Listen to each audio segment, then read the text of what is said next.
Assalamualaikum adik-adik. Jom nyanyi lagu Sirah 8 Cucu Nabi Muhammad. Cucu-cucu Nabi ada 8 orang, 3 perempuan, 5 lelaki. Umamah, Zainab dan Ummu Kalsum. Ali, Abdullah, Muhsin, Hasan dan Husin. Ali dan Umamah, anak dari Zainab, manakala Abdullah, anak dari Ruqayyah. Siti Fatimah, anaknya 5 orang, Zainab, Ummu Kalsum, Muhsin, Hasan dan Husin.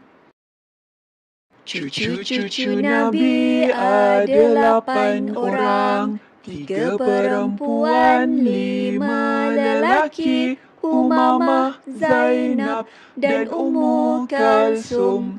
Ali, Abdullah, Muhsin, Hasan dan Husin. Ali dan Umamah, anak dari Zainab, manakala Abdullah, anak dari Ruqayyah.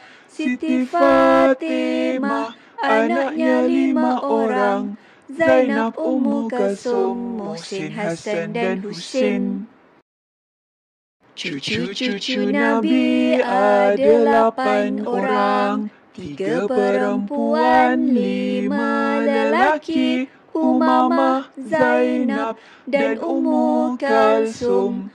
Ali, Abdullah, Muhsin, Hasan dan Husin. Ali dan Umamah, anak dari Zainab, manakala Abdullah, anak dari Ruqayyah. Siti Fatimah, anaknya 5 orang, Zainab, Ummu Kalsum, Muhsin, Hasan dan Husin.